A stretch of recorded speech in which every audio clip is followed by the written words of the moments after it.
mentioned a word there which I think some people, or rather a generation of people, may have difficulty in accepting, and that word being suffering. Yeah. Do you feel that if that word was to somehow be deleted from the description of leadership, we might have a different result? You can't have leadership without service, sacrifice, and even going to the point of suffering. You have to have that element and that disposition of self-sacrifice. There will be suffering. There's no marriage, there's no family life without some element of suffering somewhere along that journey, that pathway. You have to be prepared to suffer. What we need to do is instill in people to rediscover the theology of suffering, the value of suffering, the meaning of suffering. And again, we can come back to depression here because there's a lot of suffering there. And I should have mentioned this. You have to embrace it and offer it up. You have to understand that the suffering is not a good thing. It's remotely due to original sin. We all are going to suffer. But there's a redemptive value. There's a spiritual value. There's a sanctifying value in suffering. The great Archbishop Fulton Sheen, the Venerable who should be blessed Fulton Sheen, made it very clear, and I read this in a book recently, one of his books not so well known, entitled Go to Heaven. And he wrote that book in response to the statement that people normally make to others, go to hell, and he wanted to say to people, go to heaven. And he makes it clear near the end of that book that the one thing about modern humanity is that we've lost the understanding of the value of suffering, and we waste most suffering as a consequence. Suffering can be a sacrifice. We embrace it, we offer it up. We offer it up in union with Christ's suffering on the cross, and it has a spiritual value, and it can win God's graces for us. If you're not prepared to suffer, are you really prepared to sacrifice? Are you really prepared to serve? I don't think so. This is the revolution we need in the world. This was the core of the Jesus revolution, a person who came to serve, sacrifice, and suffer for others. And there are many other aspects of the Jesus revolution when we speak about fidelity and chastity and purity and humility and charity and all these other great aspects of the Jesus revolution, which is the only authentic revolution and the most successful revolution that ever took place. And every other revolution we've had in modern time has really been to detract, to diminish, and to aim to destroy the Jesus revolution, including our current revolutions in the world today. But this is the revolution humanity needs. This is the revolution manhood needs. And womanhood too. Don't get me wrong. Everything I'm saying also applies with its nuances with respect to women. Women, wives, mothers have to also be people of service, sacrifice, and suffering. Absolutely. Because it has to be mutual. It can't be one-way traffic. It's a partnership. The best marriages in the world, which would be akin to paradise on earth, is where you have a couple who understand that. Very rare that they married out of love for each other. But the eros there, the physical attraction, the romance, the expression of that love through sexual activity is the opening of the door, is the facade of the house, but it has to graduate to agape love. And again, you can quote Fulton Sheen on this in his other book, 3 to Get Married. He's got a chapter on this, how love within marriage has to gravitate upwards from eros to agape, meaning a love where you're seeking satisfaction to a love where you're willing to give and to serve, sacrifice, and suffer.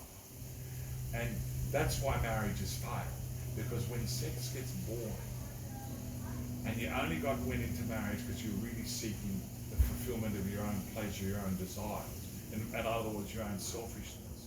When you got married for selfish reasons only, and you weren't willing to be unselfish, then your marriage will fail. It will collapse.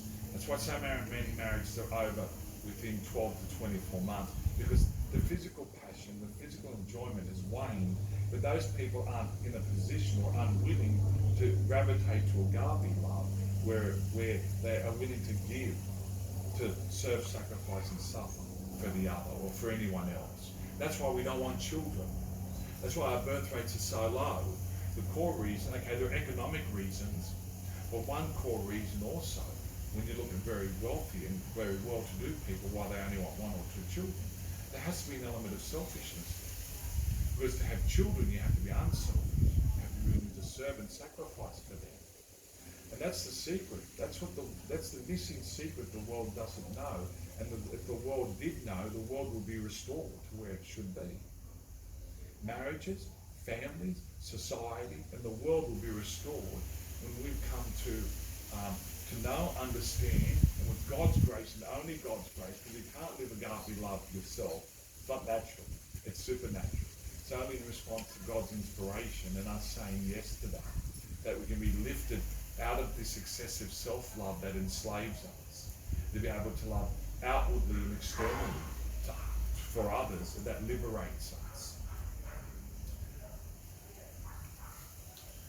Right now we're facing somewhat of a global issue.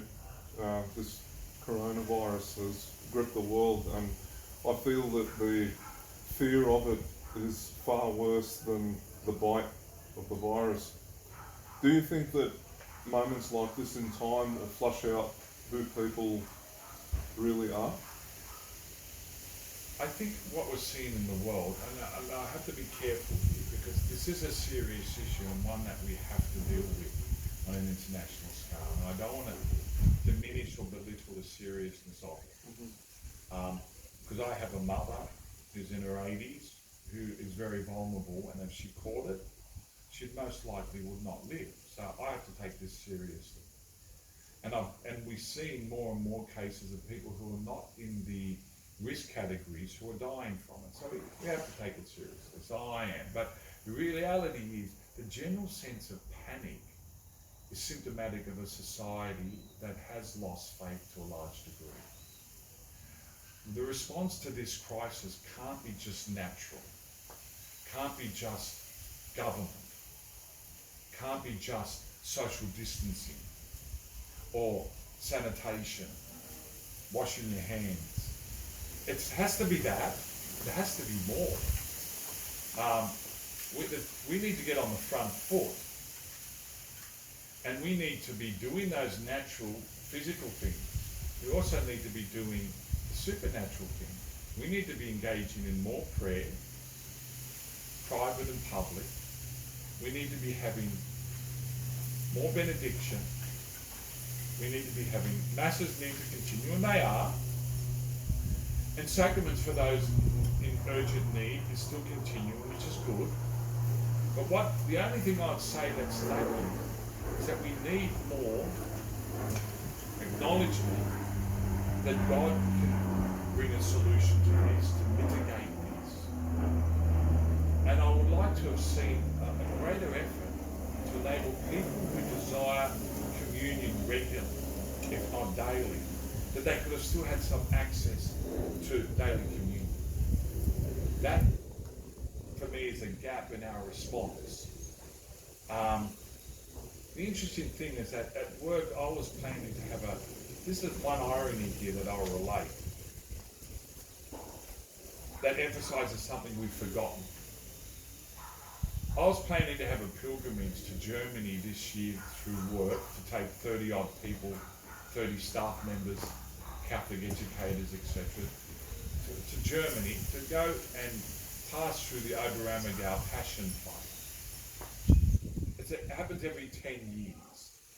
For those who don't know what the Oberammergau Passion Play is, we know what a Passion Play is. We're dealing with what happened to Jesus Christ through Holy Week, etc. His passion, death, resurrection, etc. For those who don't know anything about Oberammergau, it's a village in southern Germany, in Bavaria. And in the 17th century, it was faced the prospect of being overwhelmed by the plague. And the residents of Oberammergau made a promise to God: if you spare us from the plague, we will promise every 10 years to hold a passion play in remembrance, in thanksgiving. And they've kept faithful to that.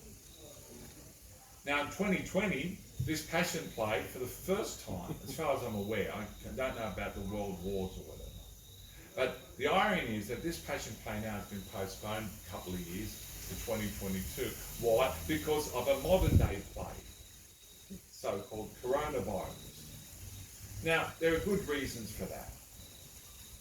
But what I'm trying to say here is that the original promise made by the people of Abrahamiga reflected their faith in God to provide a solution, to spare that community.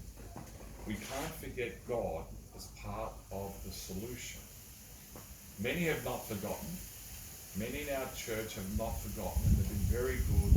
When you read what the bishops have been saying, they've been telling us to transform our homes into, domestic churches and places of prayer. And thanks to technology, we can live stream the mass and we can participate, and we're morally there, and it's all wonderful.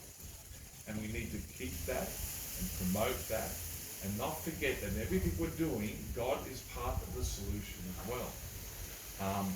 But as I said, the one gap I will say that I wish could be explored and some ingenious methodologies implemented, that how can we still give Holy Communion to people safely with social distancing, having all the safeguards in place, who still desire regular, if not daily, Holy Communion.